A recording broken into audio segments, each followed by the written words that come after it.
Hello বন্ধুরা, welcome to my mini blog. তো আজকে মনটা খুবই খারাপ। তোমরা তো অনেকেই জানো হইতে পারে আমার হাজব্যান্ড চাইতেছে, তো আমরা দুজন রেডি হয়ে গেছি। আমার মেজন ওনাদের বাড়িতে আজকে ইনভিটেশন আছে খাওয়ার।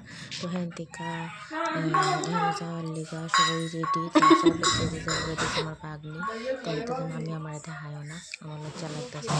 তো আমরা ভাবতেছি গাড়ি দিয়ে যাবো আর কি, যাইবো অটো দিয়ে। তো আমরা দাঁড়িয়ে গেছি গেট খুললাম, আমরা সবাই বাইরে গেছি যাওয়ার জন্য। সুতির বাড়ি পড়ছে, সুতির মিস্ত্রির বাড়িতে আয়া পড়ছি। আয়া ওখানে বাট্টাত খামু, খাইয়া টেয়া সেরা রেডি হয়ে বাড়ি যাবো। রেডি তো হয়ে গেছি, বলতে বাট্টাত খাওয়া আমার হাজব্যান্ড কিনে আসতেছে। খুশিতে নাচা যাইব গাছেন ক্যাম্প এলে খুশি। আরে কেন না, এমনি কিতাছি তোমরা লোকে চেষ্টা করতেছে। মনটা তো আমার খুবই খারাপ, কারণ উনি আজকে যাইব গা, সবাই খাইতে গেছে। অত একবারে হেরা খাওয়া শেষ হলে আমারও খাওয়া হয়ে যেত গা।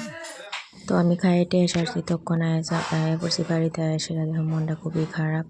তো উনিও আজকে যাইব গা, তখন একটু শুয়ে টুয়ে সেরা এরপর উঠতে সেরা ওনারা আজ্ঞায় দিমু। তো চলো একটু শুয়ে থাকলেও কিতা ঘুমে খেয়ার দৌড়ে মনটা খুবই খারাপ, কানতে ইচ্ছা করতেছে না, চোখে জল সব শুকাই গেছে গা। তো ভাবতেছি কিতা করুম ভাবতে দেখতেছি উনি রেডি হয়ে যেতেছে। এদিকে মনটা তো আরও বেশি খারাপ হয়েছে, কারণ রেডি হইতেছে জিজ্ঞাসা তো মনটা কেমন লাগবে। তাতে কোনো আফসোস নেই, বাট আবার তো 1 মাস পরে আইবই।